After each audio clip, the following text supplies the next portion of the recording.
Bismillahirrahmanirrahim. Assalamualaikum warahmatullahi wabarakatuh.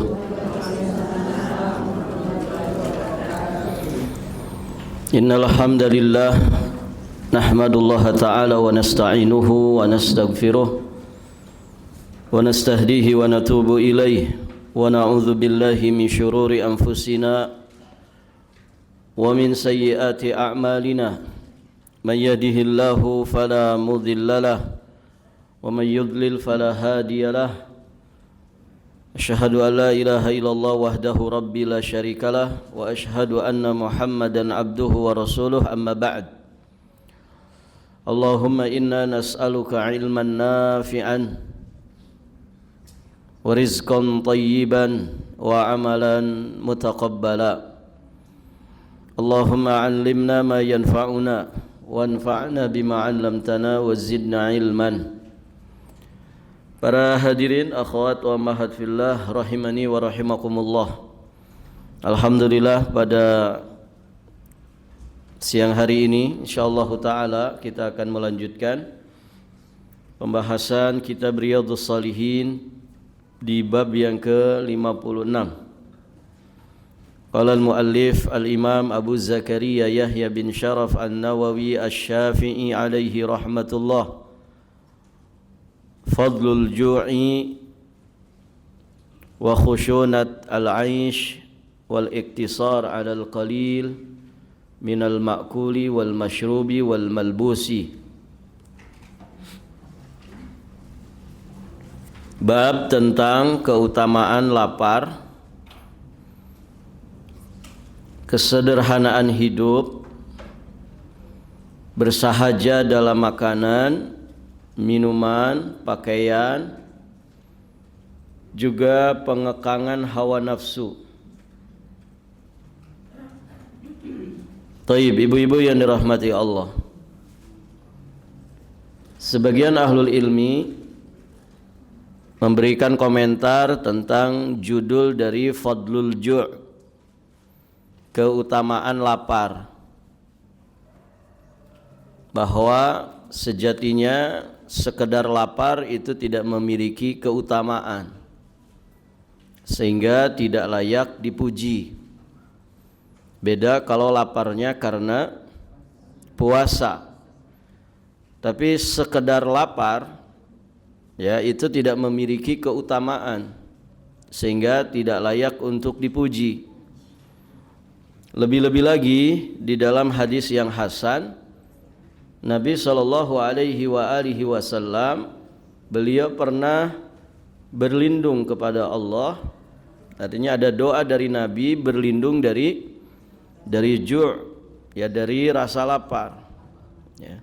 Allahumma inni a'udzubika minal ju' fa innahu bi'sad dhaji wa a'udzubika minal khiyanah fa innaha bi'sat al-bitanah. Fa innaha bi'satil bitanah. Ada dua di sini di mana Nabi berlindung kepada Allah. Pertama, beliau berlindung dari rasa lapar. Ya Allah, sungguh aku berlindung kepadamu dari rasa lapar, karena sesungguhnya dia merupakan seburuk-buruk dhaji', teman berbaring. Wa a'udzubika minal khiyanah, dan aku berlindung kepadamu dari khianat, karena dia merupakan seburuk-buruk kepercayaan. Taib, ibu-ibu yang dirahmati Allah. Jadi kalau mencukupkan dengan judul bab kesederhanaan hidup, bersahaja dalam makanan minuman, dalam pakaian, dan juga meninggalkan syahwat-syahwat, itu sejatinya cukup dan lebih tepat. Allahu a'lam bissawab. Ya bisa saja lapar yang beliau maksud itu lapar yang di jalan Allah, begitu ya, seperti sedang melaksanakan ibadah puasa. Orang puasa ya pastilah lapar. Baik, ibu-ibu yang dirahmati Allah, di dalam bab ini Imam An-Nawawi sebagaimana biasa beliau menyampaikan beberapa ayat dari Al-Quran terlebih dahulu. ada 4 ayat dari Al-Quran yang beliau sampaikan di sini. Ayat pertama surat Maryam ayat 59 sampai ayat 60. Allah Subhanahu wa taala berfirman, "Fa khalafa min ba'dihim khalfun adha'us salata wattaba'us syahawat fasawfa yalqawna ghayya illa man taba wa amana wa amila salihah faulaika yadkhulunal jannata wa la yuzlamuna syai'a." Kemudian datanglah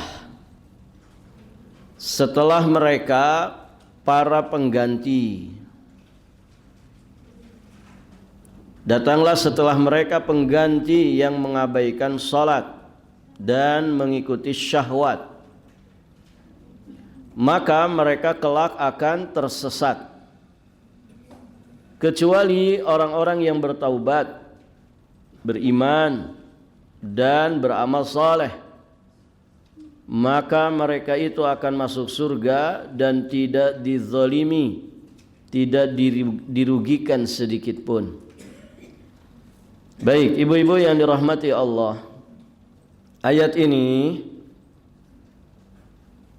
disampaikan oleh Allah Subhanahu wa taala setelah menceritakan kelompok orang-orang yang berbahagia, yakni para nabi dan mereka yang mengikutinya, di mana mereka ini orang-orang yang menjalankan hukum dan perintah Allah, menunaikan kewajibannya dan juga meninggalkan seluruh larangannya.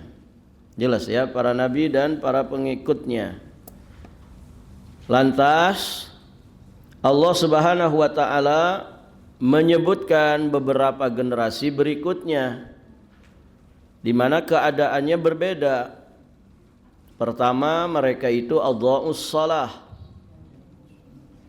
menyia-nyiakan salat. Barakallahu fikum. Kira-kira ada enggak di masa ini yang salat dengan yang salat banyak mana? Yang salat dengan yang tidak salat? Banyak yang tidak sholat. Barakallahu fikum. Kalau ditanya ulang, yang sholatnya di masjid dengan yang sholatnya tidak di masjid, banyak yang tidak di masjid. Tanya lebih khusus lagi, yang sholatnya sudah berjamaah di masjid, ya, antara yang khusyuk dengan yang tidak khusyuk, banyak mana? Barakallahu fikum. Kita sering khusyuknya atau sering tidak khusyuknya, Ibu? Ya. Alhamdulillah Ustaz. Ya, kalau taklim khusyuk saya gitu. Saking khusyuknya tertunduk gitu. Ya, barakallahu fikum. Nah, itu ibu-ibu yang dirahmati Allah. Ini generasi berikutnya, adha'us shalah. Mereka menyia-nyiakan salat.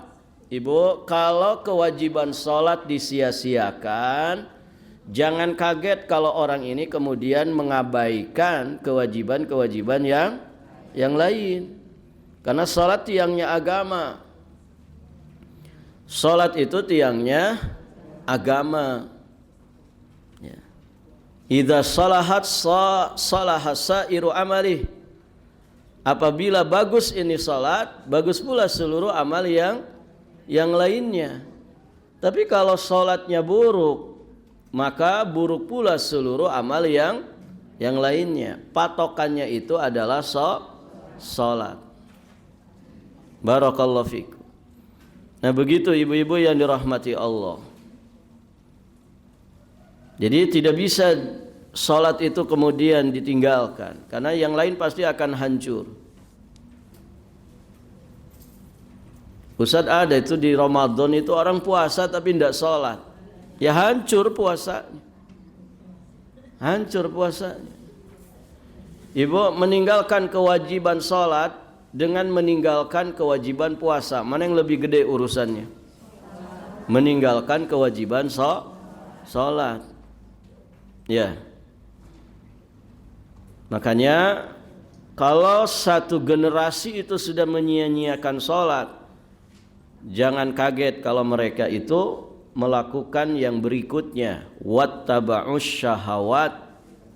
Mereka itu akhirnya mengikuti syahwat-syahwat, mengikuti keinginan-keinginan nafsunya. Hawa nafsu ini berseberangan dengan petunjuk syariat. Begitu. Hawa nafsu, kalau kita ngagugu nafsu, nafsu itu selalu menyeret kita kepada keburukan. Kalau kita ngagugu nafsu, jam segini nih enaknya ngapain, Bu? Tidur. Tidur terus. Pantesan di sininya tidur. Ya enaknya lah ya leye, santai-santai begitu ya. Sudah beberes rumah gitu ya. Tinggal nyeruput kopi gitu kan. Makan goreng sanggar sambil nonton sinetron gitu kan. Kalau ngagugu nafsu ya. Alhamdulillah, berarti mudah-mudahan yang hadir di majelis ini tidak ngagugu nafsu gitu. Taib, ibu-ibu yang dirahmati Allah, waktu subuh juga demikian. Kalau ngagugu nafsu, pengennya apa? Pengennya tidur, kan begitu. Apalagi hujan, gitu kan? Masya Allah. Ya. Apalagi di waktu tahajud. Ya. Kalau ngagugu nafsu, ya pengennya tidur. Tahajud kan sunnah. Yang penting subuh aja gak ketinggalan. Sudah milih subuhnya saja, ternyata subuhnya juga ketinggalan.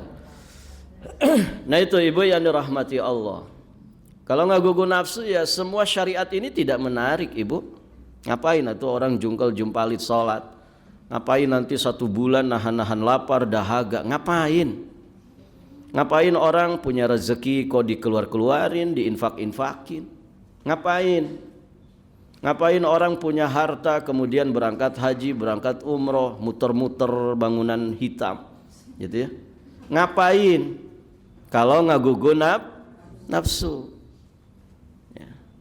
Kayaknya tidak ada daya tariknya, apalagi orang yang memang hidup kehidupannya, jiwa raganya sudah didominasi oleh syahwat dunia. Oh enggak menarik itu urusan ibadah itu. Maka ibu-ibu yang dirahmati Allah, nah ciri orang itu akan mudah mengikuti syahwatnya kalau dia sudah melalaikan kewajiban sholat. Namun insya Allah kalau orang itu masih di dalam menjaga sholatnya, zahiran wa batinan, hissian wa ma'nawiyan, ya, dia perhatikan betul-betul kualitas sholatnya. Ya tidak bertambah usianya kecuali kemudian dia pun bertambah kualitas salatnya, maka insyaallah taala ya salatnya itu akan mencegah dia dari syahwat. Ya. Kan ayatnya jelas ya, innas salata tanha anil fahsya'i wal munkar. Sesungguhnya salat itu mencegah perbuatan keji dan perbuatan mungkar. Jadi kalau orang sholat, dia sholat tapi maksiatnya jalan terus, nipu orang masih jalan, zolimi orang tetap lancar, barakallahu fikum, berarti sholatnya bermasalah. Jangan-jangan sholatmu seperti sholat munafik, tidak pakai iman, STMJ kata orang. Salat terus, maksiat juga jalan terus. Ya. Taib, ibu-ibu yang dirahmati Allah. Nah orang yang seperti itu, adha'us shalah wattaba'us syahawat, maka kelak mereka yalqauna ghayya. Kelak mereka itu akan tersesat. Iya. Orang kalau tidak rukun, tidak sujud kepada Allah, biasanya tersesat bu hidupnya. Tidak kenal masjid, biasanya tersesat.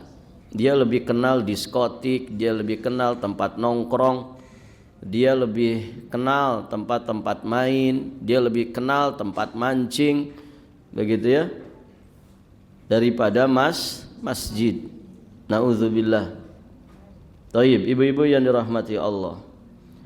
Namun ternyata Allah dengan kasih sayangnya, dengan rahmatnya yang maha luas, Allah subhanahu wa ta'ala memberikan kesempatan bagi mereka yang kemudian adha'us salat wa taba'us syahawat, yang dengan itu mereka jauh menyimpang dari jalan Allah subhanahu wa ta'ala.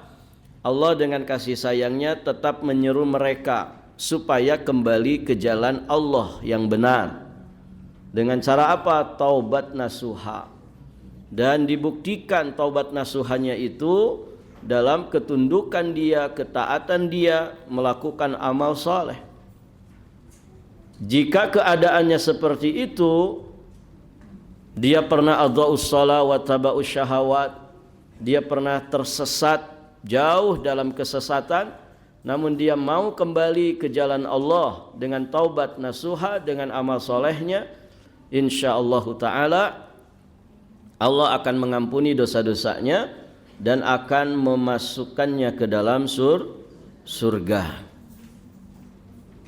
Makanya di surga ada satu pintu yang disebut dengan babu at-taubah, bab atau pintu taubat. Taib, ibu-ibu yang dirahmati Allah. Dan taubat itu wazifatul umur. Taubat itu kewajiban atau tugas kita sepanjang hidup. Jadi kapan kita taubat? Setiap hari kita taubat. Karena Nabi mencontohkannya begitu. Setiap hari kita taubat. Taubat dari segala kesalahan, taubat dari segala kealpaan, taubat dari segala kekurangan. Taib.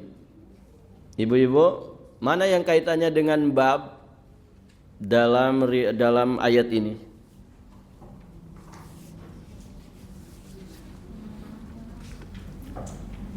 Yang kaitannya dengan bab,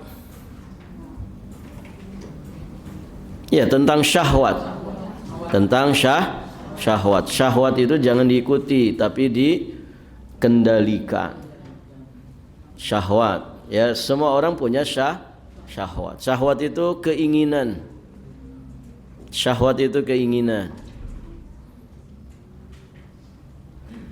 Orang masih hidup pasti punya syahwat. Ya kan, Ibu? Dan memang dijadikan pada syahwat manusia. Dunia ini indah, wanita kan begitu. Zuyyina linnas hubbus syahawat minan nisa'i wal banin wal qanatiril muqantara minadh dhahabi wal fidda wal khaylil musawwamati wal an'ami wal harth dzalika mata'ul hayatid dunya. Dan begitu. Dijadikan nampak indah pada syahwat manusia. Apa itu? Wanita. Ya. Makanya banyak laki-laki yang terfitnah oleh wanita. Taib. Karena dia ada syahwat. Kemudian banin, anak-anak itu bisa jadi fitnah. Banyak orang tua yang akhirnya menghalalkan segala macam cara dengan dalih sayang anak, demi anak, gitu ya. Kenapa bapak korupsi? Demi anak saya 7, ya, saya harus mewariskan minim-minimnya 7 triliun. Begitu. Dengan dalih demi anak. Dia bisa bakhil, dia bisa pengecut, dia bisa berbuat yang haram. Berarti anak itu bisa jadi fitnah. Qanatir muqantarah, ya, harta-harta simpanan, emas, perak. Fitnah enggak, Ibu? Oh, fitnah. Ibu kalau punya perhiasan bisa jadi fitnah. Ya, mau pengajian saja dipakai semuanya, gitu ya. Untuk apa? Pamer bahwa kita ini orang kaya. Ya, itu kan fitnah. Emas itu harta simpanan, perak juga demikian. Bisa jadi fitnah. Ya. Demikian pula hewan tunggangan. Kalau di kita ya kendaraan ibu ya. Kemudian pertanian, perkebunan, itu bisa jadi fitnah. Taib ibu-ibu yang dirahmati Allah. Kita lanjut. Ayat kedua yang dinukilkan oleh Imam An-Nawawi di bab ini, surat Al-Qasas ayat 79 ayat 80. Allah berfirman, "Fa kharaja 'ala qaumihi fi zinatihi qala alladhina yuriduna al-hayata ad-dunya ya laita lana mithla ma utiya Qarun innahu ladzu hadzin 'adzim." Wa qala alladhina utul ilma wailakum thawabullahi khairul liman amana wa amila salihah. Maka keluarlah dia ala qaumihi, kepada kaumnya. Siapa ini yang keluar ini? Nah, ayat ini berkisah tentang Qarun. Ibu kenal Qarun? Belum pernah lihat ya. Cuman pokoknya viral ini Qarun ini ya. Kisahnya didengar oleh setiap orang. Maka keluarlah dia, yakni Qarun, kepada kaumnya fi zinatih, dengan segala perhiasan, kemewahan, kemegahannya. Begitu ya, iring-iringan orang kaya, gitu ya.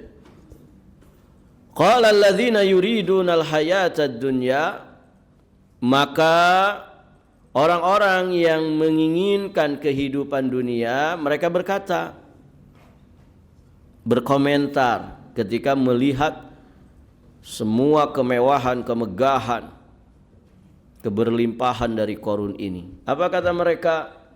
Ya laitalana misla ma utiya Qarun innahu ladzu haddin azim.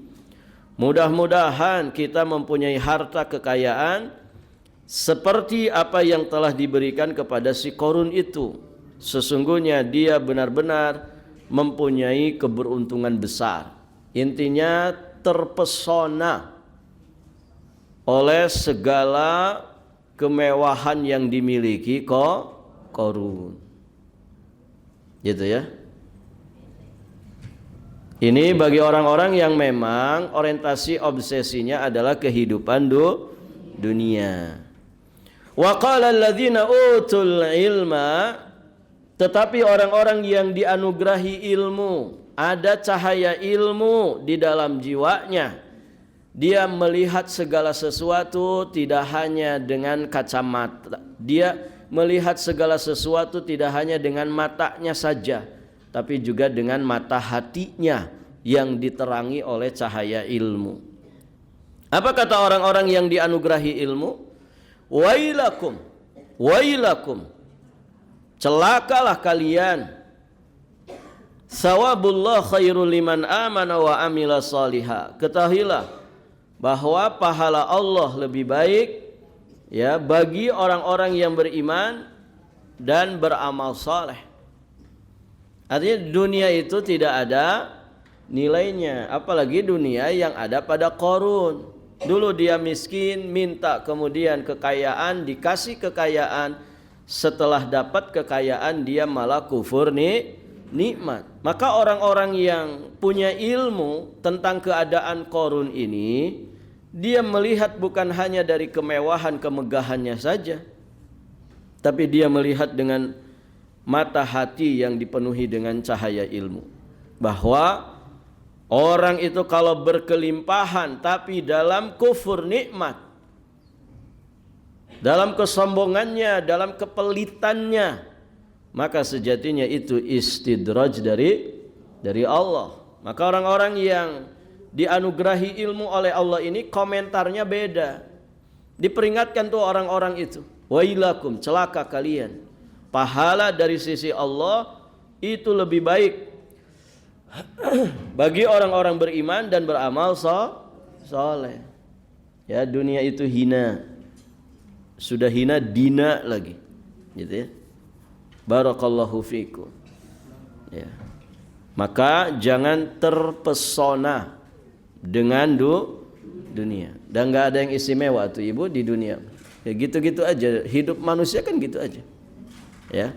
Oh si fulan kaya, ya pantas saja hidupnya dipenuhi dengan dunia.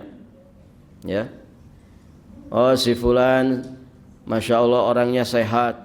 Oh ya pantas saja dia rajin olahraga. Oh masya Allah si fulan itu pintar, ya pantas saja dia tiap hari belajar. Oh si fulan itu masya Allah jago tarung, jago kelahi, ya pantas saja dia latihan setiap hari bertarung, ya latihan bela diri, gitu kan? Barakallahu fiikum. Ah itu ibu fulana ngantuk di pengajian, ya pantas saja. Mungkin dia begadang semalaman, ya. Malam hari tidak bisa tidur, ya di pengajian dia tidur. Tidak ada yang istimewa, ya begitu-begitu aja orang di dunia ini. Segala sesuatunya ada prosesnya, kan begitu, tidak ujug-ujug. Ya ibu, oh si fulan masuk neraka, ternyata di akhirat gitu. Ya pantas saja lihat track recordnya, ya kan? Di dunianya tukang mabok, tinggalin sholat, tidak peduli sama agama, nggak kenal sama Allah, tidak kenal sama Rasulullah, tidak pernah mau tahu tentang masjid, gitu ya. Oh ya pantas kalau di akhirat masuk neraka. Begitu kehidupan manusia. Taib, ibu-ibu yang dirahmati Allah.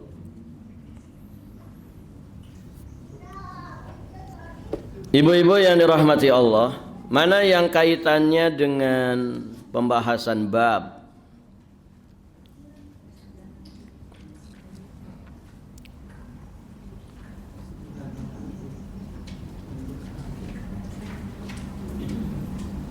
Iya, semuanya bisa masuk ya. Qarun itu terfitnah oleh harta. Terfitnah oleh harta. Dan dia bakhil dengan hartanya sampai kemudian dibenamkan oleh Allah berikut harta-hartanya. Sehingga orang zaman sekarang kalau nemu sesuatu dari galian, makanya disebut harta karun. Barakallahu fikum. Dia tidak mengekang hawa nafsu, dia tidak bisa bersahaja dalam hidup. Begitu ya. Bukan tidak boleh kaya ibu, bukan tidak boleh kita bekerja cari dunia. Karena kita hidup di dunia ini butuh bekal, butuh penghidupan. Tapi semua itu ya tidak boleh kemudian melalaikan kita dari kewajiban inti kita sebagai hamba Allah. Silakan kerjamu tapi jangan sampai menjadikanmu tidak sholat zuhur. Silakan bekerja tapi ya dalam bekerja itu jangan sampai engkau meninggalkan kewajiban sholat asar. Silakan cari dunia tapi jangan sampai gara-gara cari dunia kamu terjatuh ke dalam yang diharamkan. Begitu. Mudah saja kok. Ya. Apa yang diperintahkan kerjakan, apa yang dilarang ditinggalkan. Begitu. Tidak dapatnya disabari, dapatnya disyukuri, kan begitu. Ya ibu, orang keluar rumah cari penghidupan, apakah pasti dapat? Belum tentu. Belum tentu. Ya kan? Rezeki itu kuasanya Allah. Dapatnya disyukuri, tidak dapatnya disabari. Barangkali rezeki kita modelnya yang lain. Ya. Saya jualan Ustadz, ya. Jualan apa? Cuangki. Cari cuan sambil jalan kaki. Gitu ya. Laku enggak? Laris tidak? Boro-boro baru dapat 2 mangkok. Gitu kan? Atau enggak ada untungnya 2 mangkok, modal saja enggak kembali. Bersabar saja, bersabar. Barangkali rezekimu dari sisi yang lain. Karena kamu jalan kaki terus, sehat badanmu. Ya kan? Mau enggak duit miliaran tapi cuci darah tiap pekan? Ya. Enggak mau kan? Maunya duit banyak, badan sehat. Begitu kan Bu? Nah, artinya rezeki itu bisa dari sisi yang lain. Duit nggak dapat mungkin, tapi sehat dapat, disyukuri nggak? Disyukuri. Terus gimana buat makan? Ya itu cuankinya kan udah habis, tinggal dimakan saja, ya kan? Sehatnya dapat, makan juga dapat, kan begitu. Ya. Artinya nggak usah dibikin ribet hidup itu. Ya, nggak dibikin ribet saja, hidup itu sudah ribet sebetulnya. Apalagi kalau dibikin ribet. Sudah disederhanakan saja. Dapat disyukuri, tidak dapatnya disabari. Husnudzon kepada Allah, tetap husnudzon. Barangkali Allah tuh ngasih rezeki saya dari sisi yang lain. Sudah selesai. Ya kan Ibu? Ibu dikasih nafas saja udah luar biasa sudah. Ya, Ibu mau punya duit 7T, tapi nafasnya itu separoh saja, ya, ngak-ngek begitu. Mau Bu? Nggak mau kan? Nah, ini manusia ini kurang bersyukur intinya. Ibu dikasih nafas saja udah luar biasa. Makanya Islam ngajarin kita punya mental cukup. Mental cukup itu qanaah itu tuh. Ya, sering kita ingatkan kan? Orang bisa makan saja di pagi hari, alhamdulillah. Bisa minum, alhamdulillah. Aman di tengah-tengah keluarga, di tengah-tengah lingkungan, alhamdulillah. Punya badan yang sehat, alhamdulillah. Sudah, mau ngapain lagi tuh Bu? Ya. Tinggal digedein syukurnya. Dan pada kenyataannya kan tidak cuman begitu nikmat yang kita dapatkan itu. Sok siapa di ibu-ibu di sini yang punya bekalnya cuma untuk hari ini saja? Yang kata Nabi kalau dia dapat itu, terus dapat aman, dapat sehat, dunia dikumpulkan untuk dirinya seluruhnya. Sekarang saya tanya ibu-ibu di sini, ada yang modelnya begini? Alhamdulillah Ustadz masih punya 200.000. Oh, 200.000 masih bisa 2 hari ke depan. Ya. Oh, enggak Ustaz, saya masih punya 2 juta. Oh, apalagi 2 juta. Ya. Enggak Ustaz, alhamdulillah saya masih di rekening masih 20 juta. Oh, apalagi 20 juta. Ya. Ada lagi yang nyaut, enggak Ustaz, 200 juta alhamdulillah saya masih punya uang dingin tuh 200 juta. Oh, apalagi kalau segitu. Ada lagi yang nyaut, alhamdulillah Ustaz, masih adalah 2 miliar uang dingin saya. Ibu yang begitu modelnya nggak bisa bersyukur, apa namanya Bu? Terlalu. Ya. Terlaluan. Ya. Ibu-ibu, ayo bersyukur. Coba bangun tidur tuh tarik nafas dalam-dalam, syukuri, alhamdulillah ya Allah bisa bangun. Alhamdulillahilladzi ahyana ba'dama amatana wa ilaihin nusyur. Alhamdulillah alladzi afani fi jasadi wa radda alayya ruhi wa adzina li bidzikri. Itu kan doa bangun tidur. Syukur-syukur ibu bisa diam aja dulu 5 menit baca Ali Imran 10 terakhir itu, ya. Oh, itu sudah syukur sudah Ibu. Itu sudah berkelimpahan. Mau apa lagi?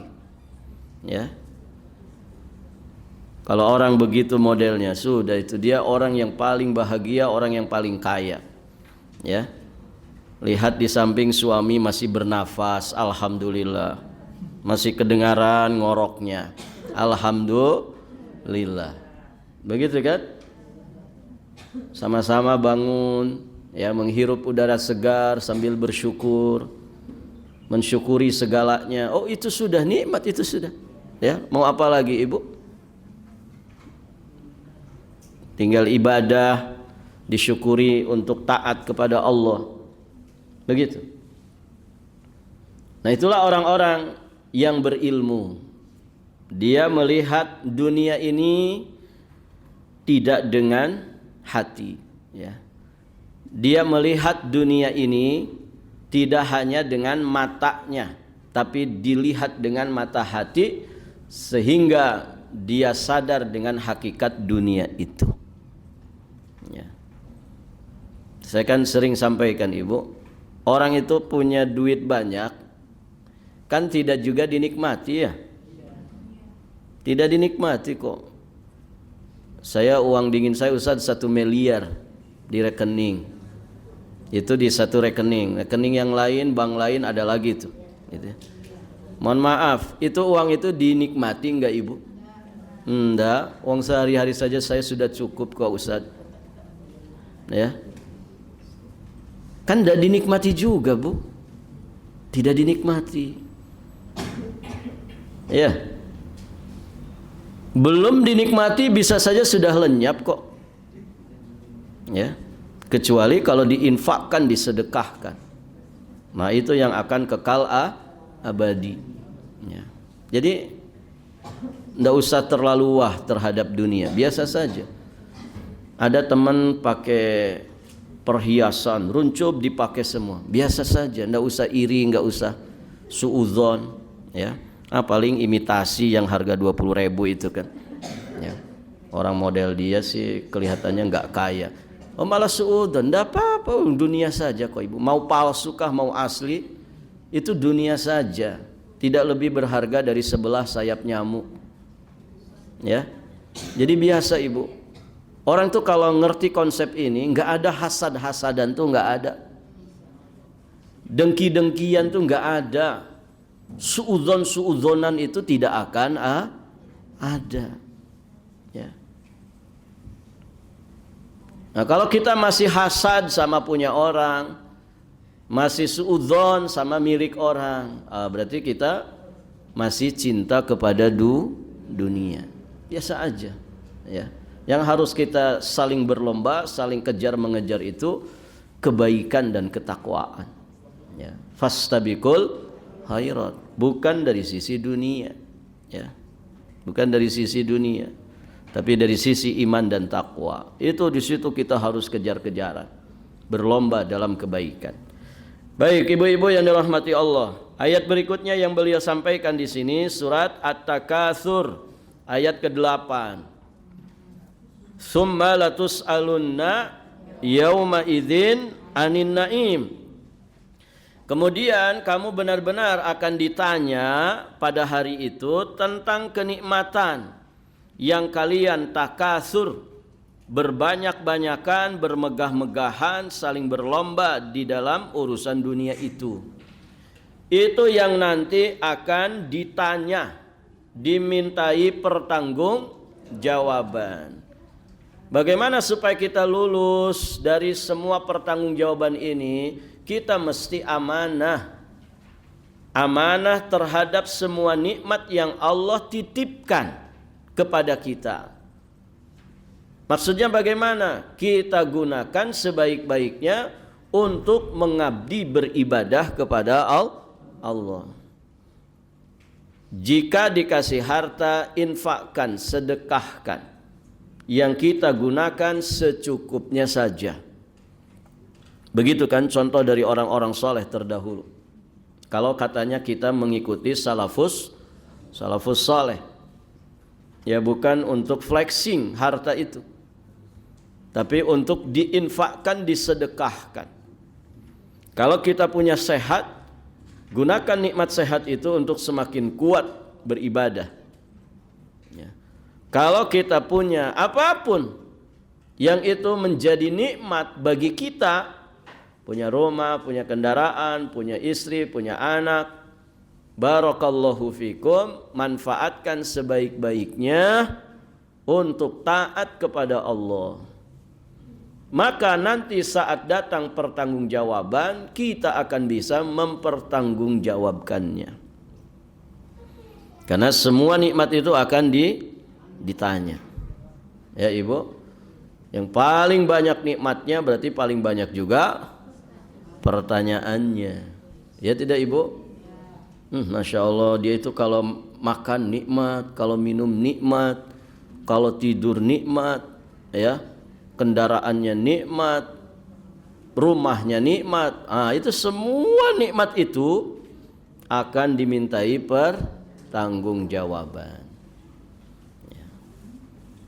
Berarti seujung kaki sampai seujung rambut kita ini nikmat tidak, Ibu? Nikmat. Berarti ada pertanggungjawaban enggak? Ada pertanggungjawaban. Ya. Halaluha hisab wa haramuha azab. Halalnya saja dihisab, haramnya akan berbuah azab. Taib. Ibu-ibu yang dirahmati Allah,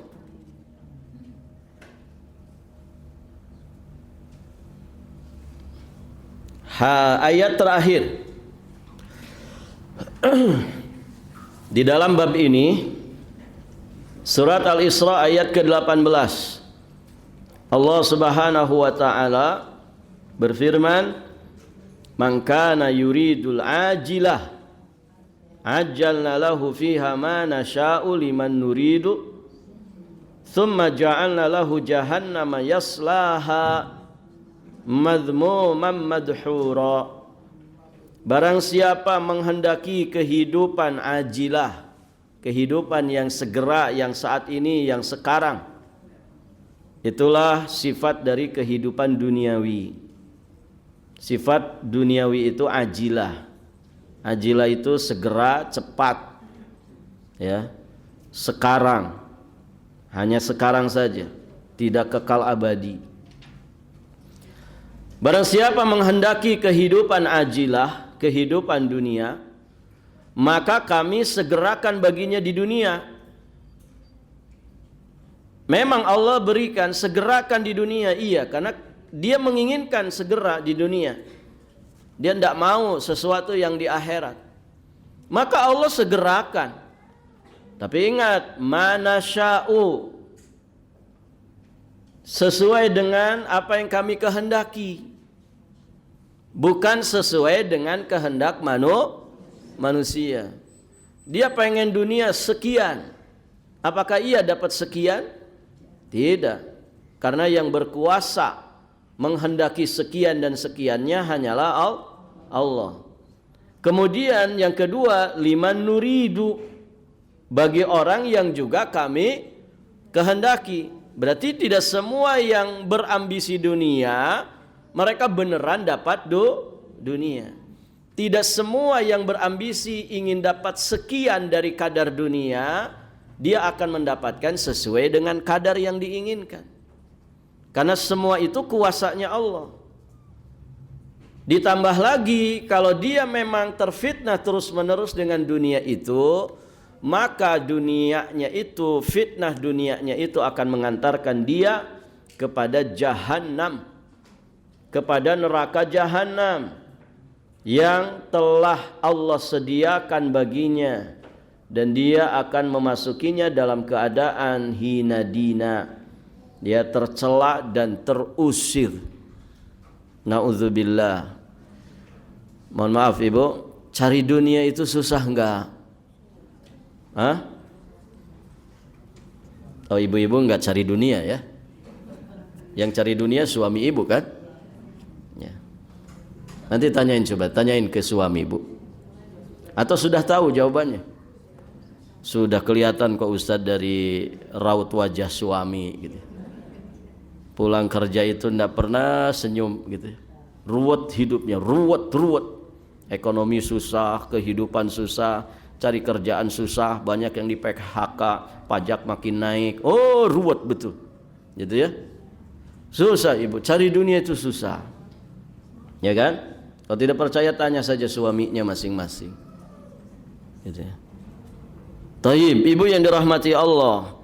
Kalau cari dunia susah, kemudian ujungnya kesusahan yang lebih mengerikan, ya rugi kita ini.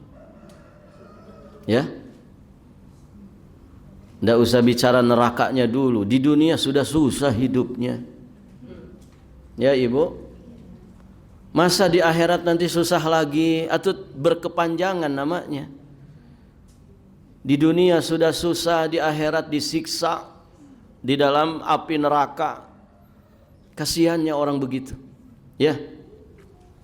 Maka jangan terfitnah oleh dunia. Cari dunia itu sudah susah, jangan kemudian menjadikan kita susah lagi di akhirat. Artinya apa? Cari dunia dengan petunjuk dari Allah. Cari dunia sesuai dengan batasan yang ditetapkan oleh Rasulullah. Begitu. Dengan kata lain, cari dunia itu pakai ilmu agama, supaya nanti ujungnya itu kebahagiaan, keselamatan, dan kesejahteraan. Kan kalau kita dapat surga, semua kepenatan dunia itu sirna. Ya kan Ibu? Ingat kan hadis yang orang paling susah di dunia, paling belangsak di dunia, kemudian disuruh masuk ke surga barang sesaat, setelah itu dikeluarkan lagi, kemudian dimintai testimoninya. Apakah kamu merasakan kesulitan, kepayahan, keruwetan setelah kamu masuk surga ini? Dia menjawab, tidak sama sekali. Begitu. Kan kasihan ya orang-orang yang tidak peduli dengan ilmu agama, akhirnya tidak terbimbing. Sudah mah cari dunianya susah, kepanasan, kehujanan, ya. Kadang resikonya tinggi antara hidup dan mati. Kadang dia harus tertidur, tergeletak di trotoar, saking capeknya. Tapi kemudian tidak menjadikan dia taat kepada Allah, tidak menjadikan dia tetap melaksanakan kewajiban agamanya. Kasihan orang-orang kayak gitu. Ya, sudah miskin, melarat, ujung-ujungnya siksa neraka. Apa enggak kasihan, Bu? Kasihan. Maka bersyukur orang-orang yang dimudahkan untuk belajar agama. Agama ini kemudian memandu dirinya supaya kesusahan hidup, beratnya perjalanan kehidupan, ya, berujung kepada keselamatan dan kebahagiaan di surga Allah. Karena semua kepenatan hidup di dunia itu akan sirna saat kita masuk surga. Barakallahu fikum. Demikian ibu-ibu yang dirahmati Allah, alhamdulillah 4 ayat ini sudah kita selesaikan. Berikutnya insyaallah taala nanti kita mulai membahas hadis-hadis yang disampaikan oleh Imam An-Nawawi berkaitan dengan bab ini. Barakallahu fikum. Wallahu ta'ala a'lamu bis-shawab wa ilaihil marja'u wal ma'ab. Baik Ibu, sampai di sini. Subhanakallahumma wa bihamdika asyhadu an la ilaha illa anta astaghfiruka wa atubu ilaik. Assalamualaikum warahmatullahi wabarakatuh.